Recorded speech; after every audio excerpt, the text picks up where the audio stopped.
जदयू कार्यालय से आज एक अल्पसंख्यक विकास रथ तो दूसरा अंबेडकर रथ के नाम से प्रदेश अध्यक्ष उमेश कुशवाहा और मंत्री अशोक चौधरी ने झंडी दिखाकर रवाना किया। बिहार सरकार के मंत्री अशोक चौधरी ने बताया कि इस रथ का उद्देश्य है भीमराव अंबेडकर को लेकर जो सोच हमारी पार्टी की है,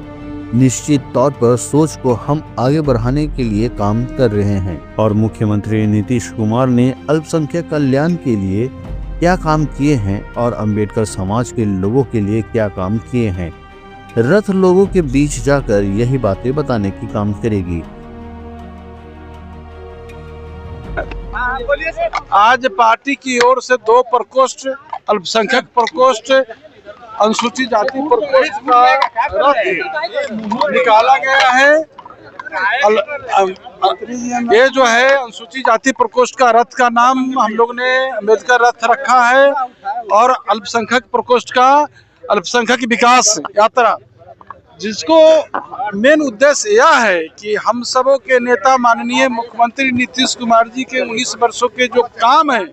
जिसको घर घर तक के जन जन तक के पहुंचाना है, न्याय के साथ जो विकास की रफ्तार को तेजी करने के लिए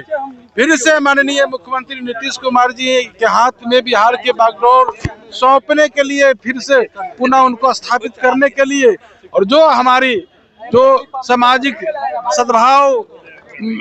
का जो समानता को हम लोग को संदेश पहुंचाना है जन जन तक के, घर घर तक के, इस उद्देश्य से हम लोगों ने रथ को रवाना किया आज पार्टी की ओर से। देंगे 2 रथों को रवाना किया गया। माननीय अध्यक्ष जी के नेतृत्व में हमेशा जो भी हमारी सभी प्रकोष्ठ है, सभी प्रकोष्ठों का रथ उनके अध्यक्ष के नेतृत्व में राज्यों के विभिन्न कोनों में जा रहा है और आज हम अनुसूचित जाति जनजाति और अल्पसंख्यक के रथ को माननीय अध्यक्ष जी ने रवाना किया है। हम सब लोग जो अल्पसंख्यक समाज से और अनुसूचित जाति जनजाति समाज के जो लोग हैं, सब लोग उत्साह के साथ इस रवाना यात्रा में हम लोग शामिल हुए हैं और माननीय नेता ने जो इन 18-19 वर्षों के अपने कार्यकाल में अल्पसंख्यक कल्याण के लिए जिस तरह से 35 करोड़ के बजट को लगभग 700 करोड़ किया और इस प्रदेश के अल्पसंख्यकों को, मैं समझता हूं आजाद हिंदुस्तान में बिहार अकेला राज्य है और जिसने कोई अल्पसंख्यक मुख्यमंत्री ने भी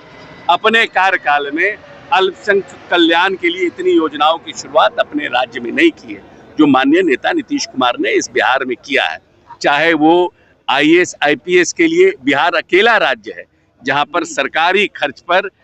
बच्चों को कोचिंग की व्यवस्था माननीय नेता ने हज भवन में करने का काम किया है। तो हर तरह से नई योजनाओं के अल्पसंख्यक कल्याण छात्रावास, इन सब बातों की चर्चा अल्पसंख्यक भाई को बीच में करने की आवश्यकता है कि जो लोग राजनीतिक दल के लोग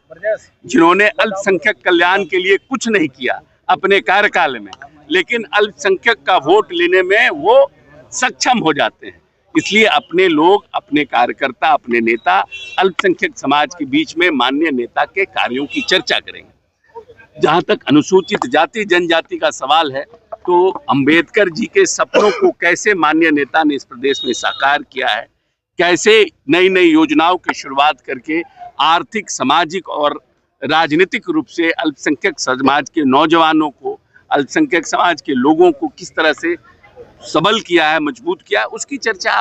अनुसूचित जाति के विभिन्न टोलों में जाके करेंगे उनके लोगों के बीच। बिहार सीएमओ को क्या बीजेपी के नेता चला रहे और गृह मंत्री अमित शाह चला रहे? तेजस्वी यादव ने आरोप देखिए, ऐसा है कि हर तेजस्वी यादव के बयान को हम रिएक्ट करने के लिए लायबल नहीं है। कोई अधकपारी बात कोई करेगा, कोई आउट ऑफ सेंस कोई बात करेगा, तो कोई जरूरी नहीं कि हर बात पर हम रिएक्ट करें। कह रहे हैं कि जेडीयू के 4 बड़े नेता बीजेपी के संपर्क में हैं। ठीक है, उनको लगता है, जब वो थे तब उनके संपर्क में भी तो बहुत लोग नेता थे। अलायंस पार्टनर के संपर्क में तो नेता होता ही है, इसमें कौन खराब बात है, इसमें कौन गलत बात है। जब हम अलायंस जिसके साथ करते हैं उनके साथ संपर्क में तो लोग रहता ही है, इसमें कौन नई बात है। जब आरजेडी थे तो आरजेडी के संपर्क में भी लोग थे, तो कौन सा नई बात। मुख्यमंत्री नीतीश कुमार की नाराजगी की भी बात सामने आ रही है। कहीं कोई नाराजगी का कहीं कोई सवाल है। लोग मजबूती के साथ 225 सीट, खुद तेजस्वी जी को जीतना इस बार मुश्किल होगा, ये माहौल बनेगा इस प्रदेश में आने वाले समय। Thank you.